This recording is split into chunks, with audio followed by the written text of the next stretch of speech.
Good morning. Good morning. Good to see you all here on this beautiful summer day. We're grateful to have Robin Cummings and Michael Contras doing our music today. Let's thank them for being here. It's a treat to hear them. And just many thanks to all of you both here and those joining us online for your presence with us and your ongoing support of the church. It keeps us humming along, and we are grateful. I always like to start with just a few announcements about what's coming up in case there's something you want to take advantage of. Kind of echoey. Are you hearing me okay? Okay. First of all, I wanted to do a thank you. Did you notice the spiffy new lines we have in the parking lot as you came in? I want to thank the volunteers who did that for us. It's going to be a big help on Sunday mornings as well as at the concert on Saturday. And I think Paul was there and Jim Smith, and who else helped? Bill Fuller. Dan, okay. Rick Kertel, thank you so much. I hope it wasn't too hot. We've had a lot of hot weather for doing work like that, so appreciate that so much. Yoga this Thursday, as always, 1 o'clock in the back room, donation basis, open to all. And of course, our big news this week is the summer concert, which is Saturday at 6 o'clock on the back deck and lawn, weather permitting. If it's too hot, or wet, we'll be inside, as we did the last 2 years, I think. But I'm kind of hoping it'll be a pleasant summer evening, and we'll be out back here. So plan to bring a lawn chair around, and maybe put on a little insect repellent. But we'll try to get the word out quickly, maybe Facebook and a newsletter type post that goes out to our mail list to let you know if we're inside or out. We can probably do that the day before anyway, so we'll keep a watch on the weather. But a great lineup of musicians has come together. Joe and I, Robin and Michael will be there, Linda and Joel, lots of folks. The Linda Sues have been practicing, right, Linda? Yes. So it's going to be a great concert. Just looking ahead a little bit, Elizabeth Betzel will be speaking in a couple weeks, Sunday, Aug 3, and her title is The Great Balancing Act. This sounds good. This is a quote from her description. Just as a tree grows toward the light while sinking its roots deep in the earth, we too are called to live in balance between spirit and physical form, between giving and receiving, between doing and being. Doesn't that sound good? That's in a couple of weeks. So I think that's about it. So let's just take a breath and think about going into prayer and relax, set everything aside, allow yourselves to be fully present here. And Robin will lead us into prayer with Surely the Present.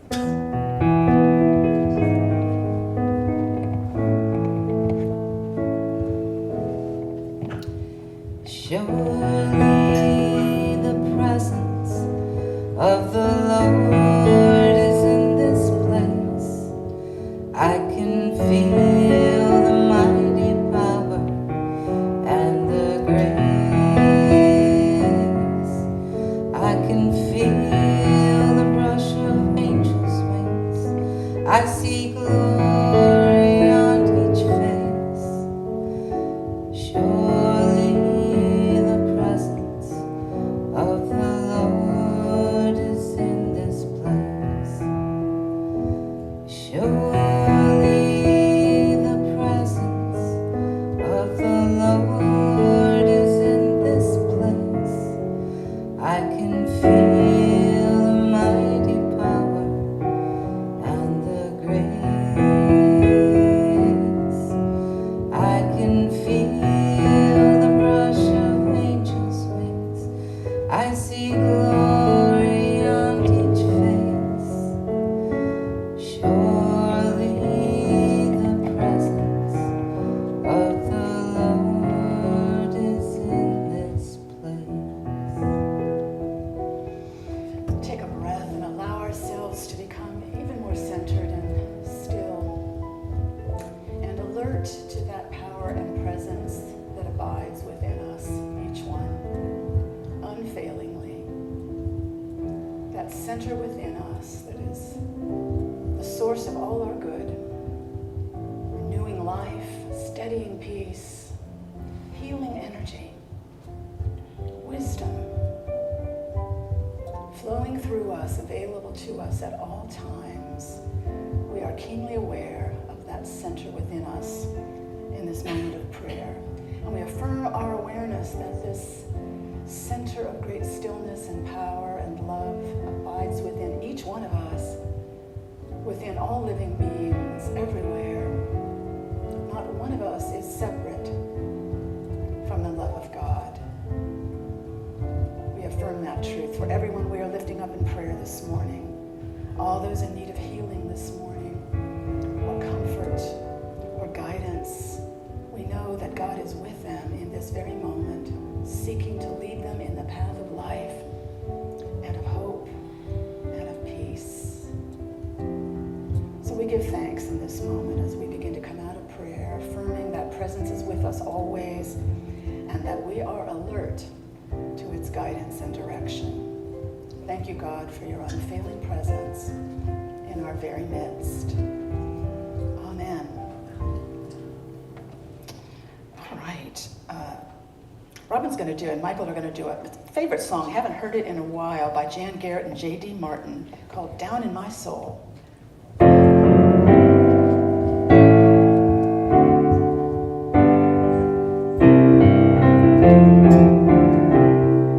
I hear the music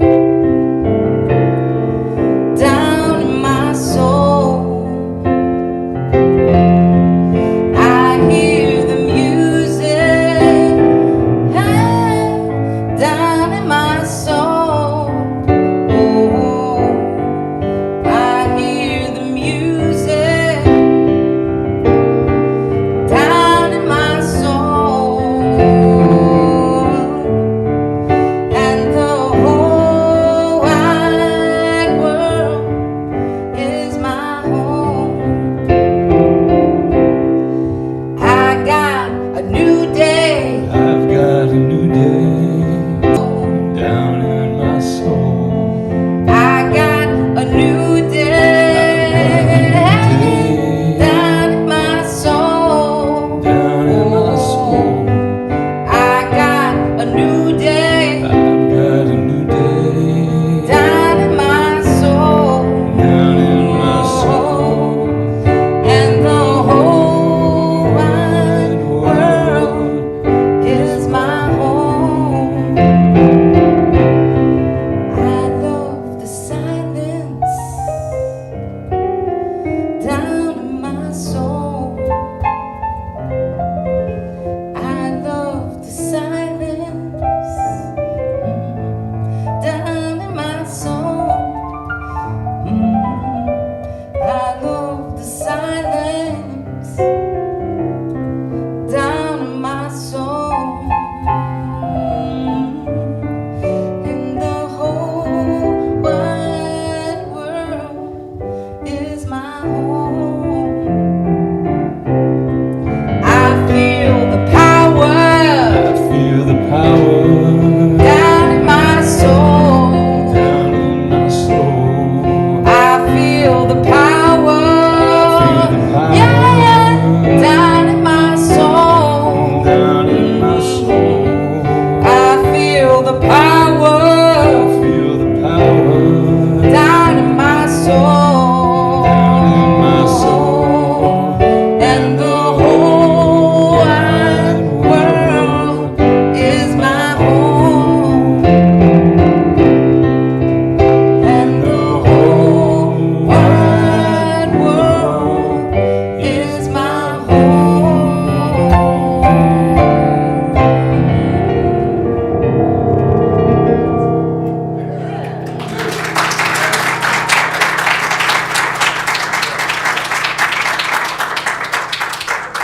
Thank you. Thank you, Robin. Thank you, Michael. Great song. All right. Well, the title today is Taking Delight in What We Love. So I was trying to think of some delightful jokes to share with you, of course, this morning. And because of the summer concert, I sort of scrounged around to find some having to do with music in some way. And they're silly. These are kind of riddle-like things. What did the drummer call his twin daughters?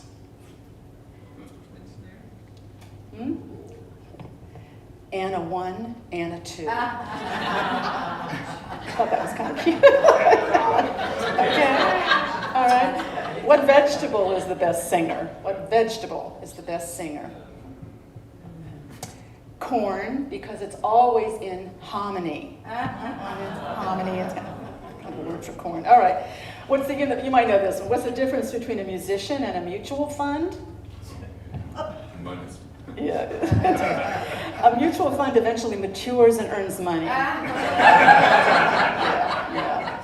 All right, here's one for singers. How do you know if your lead vocalist is at the front door? They can't find the key and don't know when to come in. Okay, all right. And why are harps like elderly parents? Why are harps like elderly parents? Both are unforgiving and hard to get in and out of cars. And here's one, again, about all musicians, I guess. St. Peter is checking IDs at the pearly gates, and he asks the man, "What did you do on earth?" The man says, "I was a doctor." And Peter says, "Go right on through those pearly gates." And then there's another guy, and he says, "What did you do when you were on earth?" He said, "I was a school teacher." And St. Peter says, "Come right on in through the pearly gates." And he says, "What did you do?" To this third person. And the guy says, "Well, I was a musician." He said, "Oh, well, go around the side, up the freight elevator, and through the kitchen." Michael's nodding. Musicians understand. All right. Laughing is good.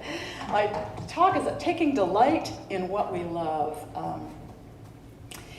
And it's really about how important it is that we know what we love and that we take time to delight in it. It seems such a minor thing, but it's so important to our mental health, to our community health, to the growth of good in the world, really, to know what we love and continue to take time to delight in it no matter what.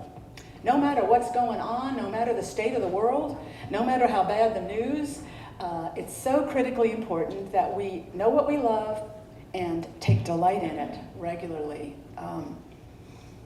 It's fuel we need. I was reading something talking about joy, delight. It's like fuel we need to carry on and to grow and to move forward in our lives in a healthful way. And it's so important, and it's such a blessing when we do know that and we use it, we delight in it. I just went to a family reunion last week, some of you know. One of my cousins was telling me about how she just needs to be outside every day. She needs to be outdoors every day, and it's tending her, walking her dogs, tending her garden beds, mending fences, whatever it is. She said, "It keeps me sane." I know that feeling, and for me, outdoors is real important too. I need to be in nature. I need to spend time outside in the weeding, tending flower beds, whatever it is. I also need music. Anybody else need music? I need music regularly. Many people need art. Got to have art regularly. Whatever it is, I think we know, but sometimes we deny ourselves that we don't take delight in it. We don't take time to do so because it just seems like, how can we be delightful? How can we be joyful at such difficult time? Well, we need it. So kind of 5 key things about joy and delight. Joy isn't a privilege, it's a birthright. It was given us by our Creator for our health and well-being, and we're born with it, and we're meant to express it and to share it and to take delight in it. Joy in human life is a kind of fuel that gives us resilience. It re-sparks our hope and our ability to carry on. We must have it. So it's sort of joy as a companion to hope and resilience. So it's not a privilege, it's a birthright. Second one is that being joyful, practicing delight, it corrects an imbalance in our minds that we really need to keep ourselves centered and strong and able to carry on. Psychologists have talked for a number of years now about the negativity bias of our brains. It's in the part of our brains that's geared to survival and being alert for danger, being wary, being cautious. There could be problems, and we're very alert to that kind of thing. We have a lot of practice with that. It's in our brains, and I understand that. You ever get on a worry jag? You just can't turn it off. So there's that kind of bias in our brains. So we need to counter that in order to bring our brains back into some kind of a balance. We need to focus on beauty, on joy. We need to take delight in things, and it helps correct that imbalance. It brings it back into a reasonable kind of balance in our heads. It also helps create new things in our lives. Nothing new and wonderful comes into our lives if we're entirely focused on that negativity bias. We need to be focused on what we love and want to support and foster and see grow. That's the third one, practicing joy and delight in what we love. It's creative. There's a neuroscience behind this now, and I know I've talked about it before. I find it kind of fascinating that scientists are now, approving spiritual principles we've talked about for years, which is the more we focus on beautiful things we want to foster and grow, it's creative. It brings things into manifestation.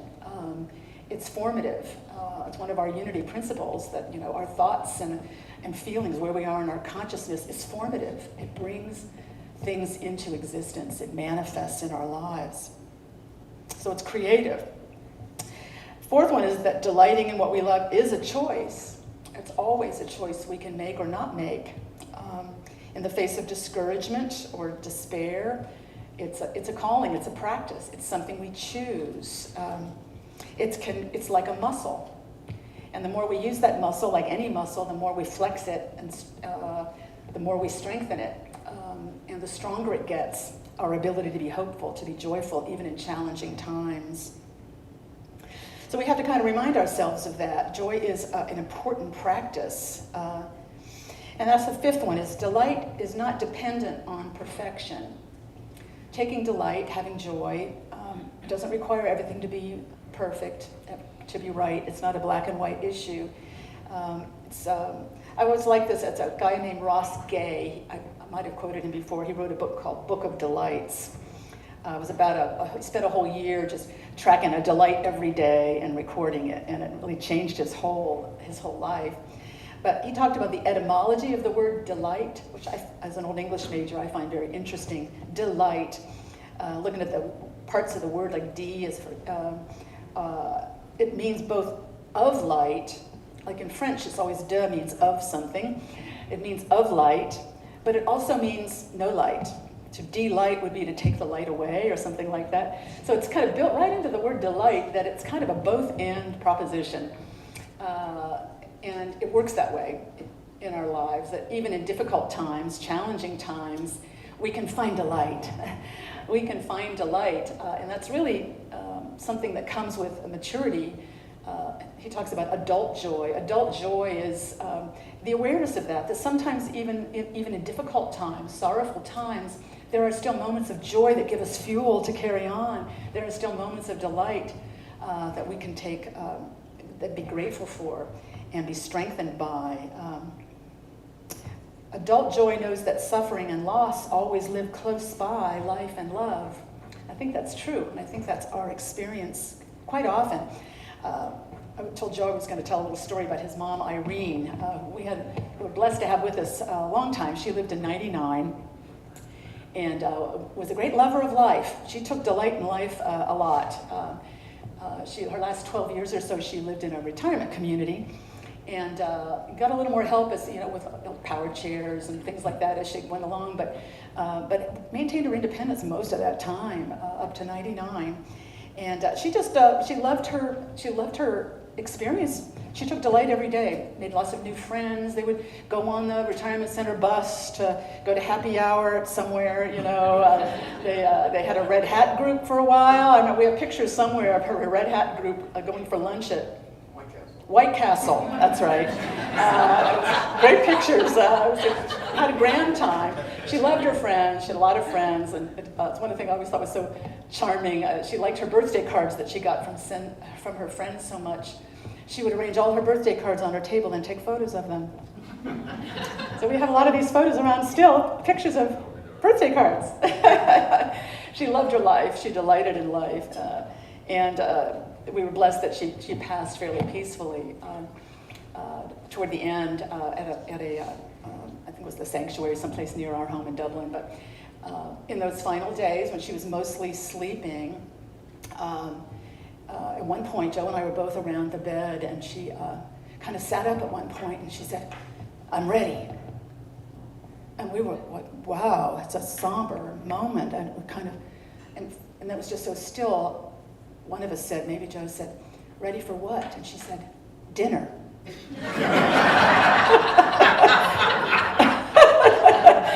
Well, we laughed about that. We've told that story many times since then. the joy of it. In the midst of, sorrowful circumstances, and this happens in all our lives, doesn't it? There are times, and there are even in sorrowful times, there are moments of joy and delight, and in many cases, the joy is even fueled more by the understanding that we won't have each other forever. We won't have these circumstances forever, and so we take pleasure, a greater joy in what we have. Yeah, it goes hand in hand with life and loss. Joy and delight do. There's lots of scriptures about the importance of joy and delight, and I think it's because it's fuel we need to carry on through all kinds of times. I love this from Psalm 16. You show me, God shows me, you show me the path of life. In your presence there is fullness of joy. In your right hand are pleasures forevermore.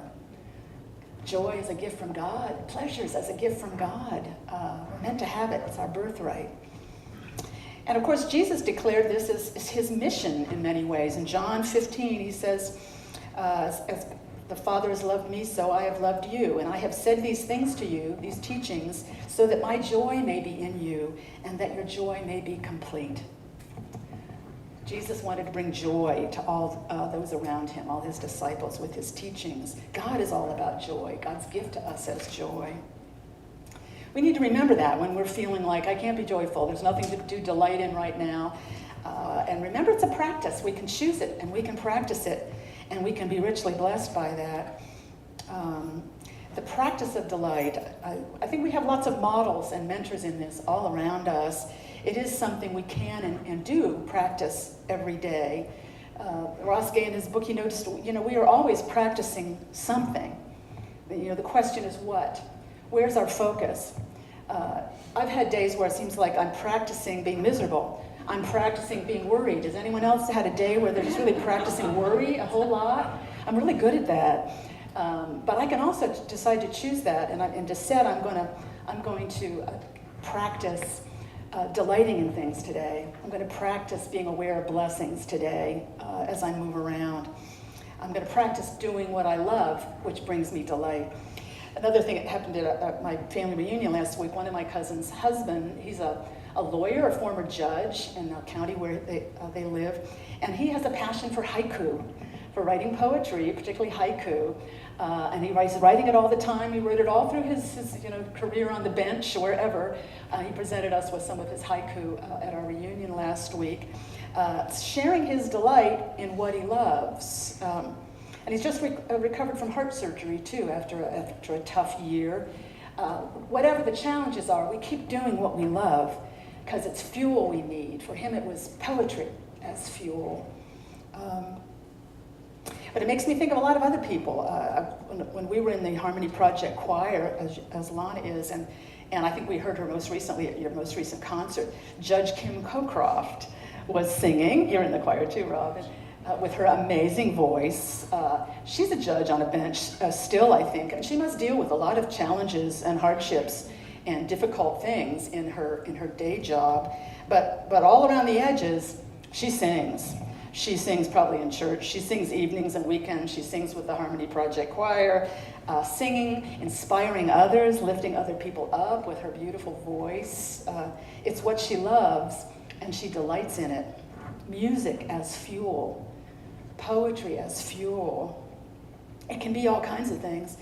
We had a little play date this week with our dog's foster mom, who had our dog before we got him. Most of you know we have a 4-year-old poodle. We've had him about 7 months now. He was a rescue. And before we got him, Diana was his foster mom for a while. And she's a tremendous dog lover. And she's been doing fostering so long. She's really respected in her gift for it. She has her own 3 little Shih Tzus. And then there's always other dog or two coming through fostering. And she tends to get some of the more challenging cases because she's so good at it. We witnessed on a play date not that long ago, there was a little blind bulldog, I think, a little blind bulldog. Sweet little guy, blind since he was a little puppy. She found a loving home for that little guy. She's found a home for ours. Ours had a little trouble getting placed too, our little poodle. But anyway, she's got a gift for it, and she for letting those dogs enjoy her home, learn how to be loved, how to live with people, how to get along with other dogs, and they're doing zoomies in her yard, you know, and she's finding the perfect loving homes for these dogs to go into. Her day job is real estate. Her delight is dogs. She loves dogs, and she delights in them daily. It's fuel. It's fuel she runs on. You know, and there are you know, random courtesies and kindnesses and blessings that we bump into every day that we should give ourselves the great gift of taking in, really soak it in and you know, reflect on what a joy that is, what a blessing that is.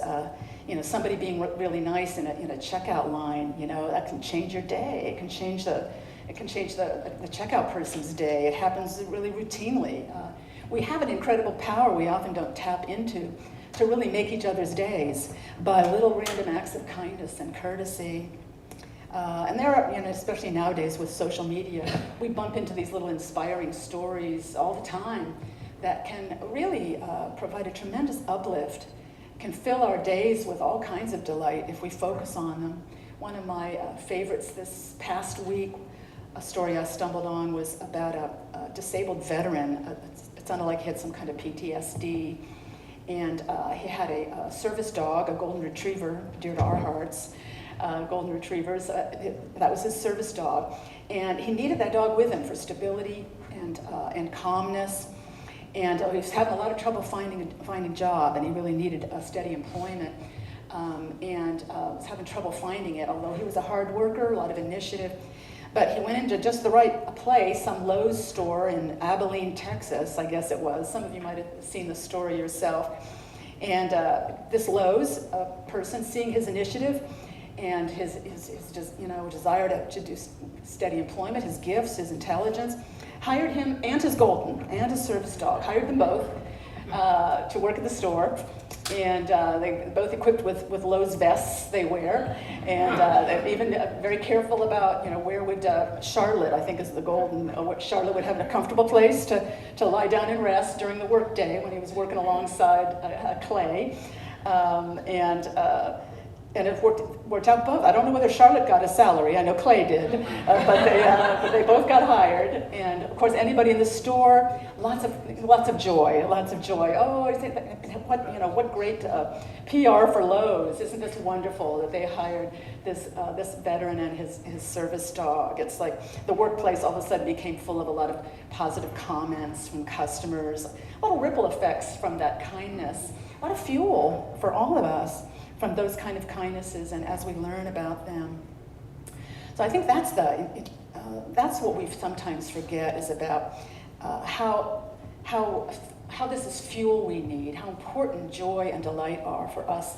We need it like fuel. We need it to run on. We can't do without it, no matter what the circumstances are. We have to find ways to delight in life, in the blessings of life, in one another, and we need it every day.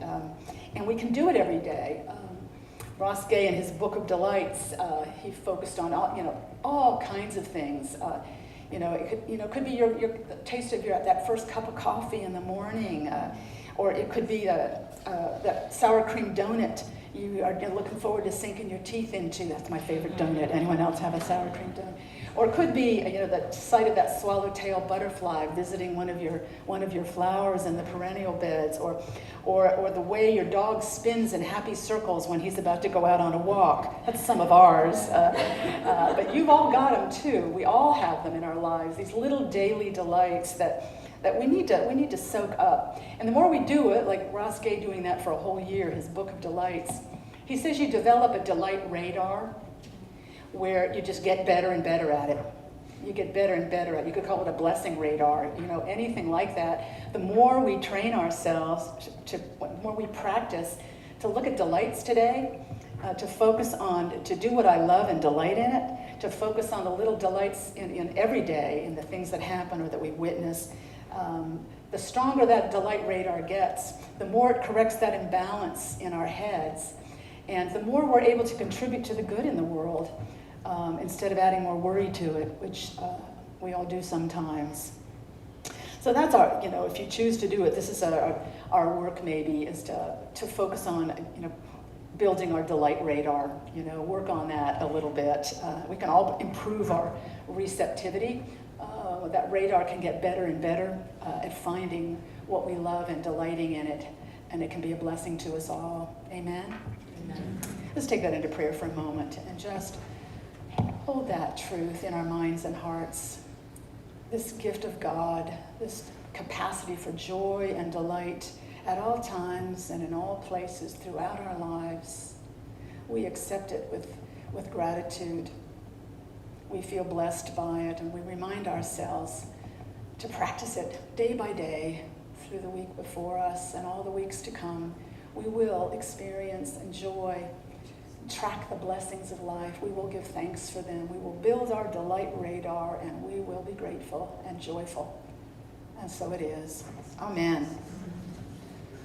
All right, we have another song. It's a Karen Drucker, Claudia Carawan song called Let Love Lead the Way.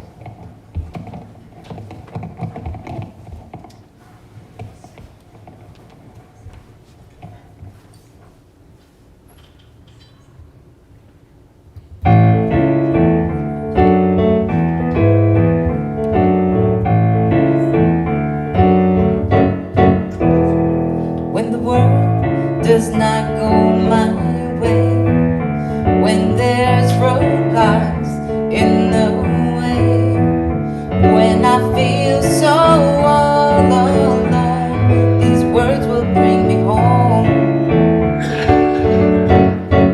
Let love lead the way. Let love lead the way. Oh, oh, oh. Let love lead the way. Let love lead the way.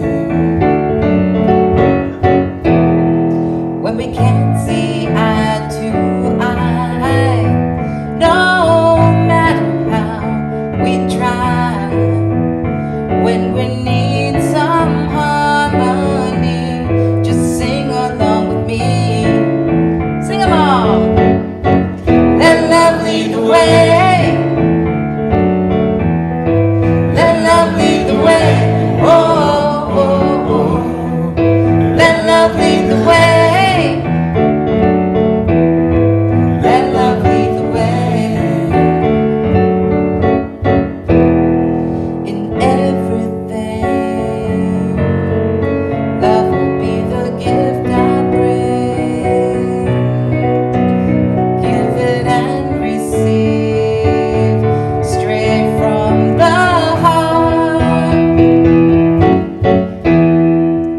In morning when I awake, there's a choice that I can make. Everything I do and say, let love lead the way. Let love lead the way. Let love lead the way. Oh, oh, oh. Let love lead the way. Let love lead the way. Let love lead the way. Sing it. Let love lead the way. Oh, oh, oh. Let love lead the way. Let love lead the way. Let love lead the way. Let love lead the way.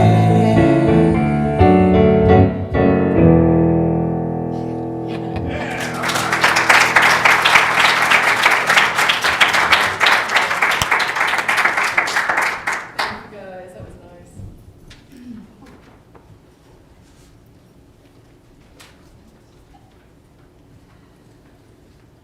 Good morning. So nice to see everyone here and your smiling faces, and my one big delight for the week is coming to the service on Sunday and seeing everybody and catching up. So thanks, Joanne, for your message this morning. And thank you to Robin and Michael for the music. And our AV technician, Joe. And our fellowship angels who provide the tasty snacks after the service. Barbie says it's everybody. It's everybody on the gathering team brings something most weeks. So we are grateful, yes. And of course, a warm thank you to everyone for your tithes and donations that keep our ministry going. And we are grateful for your support. A brief recap on our announcements. There's general yoga with gentle. No, you don't have to salute. Gentle yoga with Yogi Tamara this Thursday, July 24th at 1 p.m. Don't forget our annual summer concert this coming Saturday, July 26th at 6 p.m. On the back lawn, if the weather permits, bring a lawn chair. If it's too hot or wet, we'll be inside. And we hope you can all make it. There's a sign-up sheet on the back table there for, we need folks to bring some finger foods for the concert. Yeah. If you have to use a utensil, that's not a finger food. Something you can pick up with your fingers. So, okay, and Elizabeth Betzel will be speaking in 2 weeks on Sunday, August 3rd, on the Great Balancing Act. And we look forward to hearing that, Elizabeth. Thank you. Any other announcements? No? Okay, let's circle up for our peace song and our prayer for protection. Very much.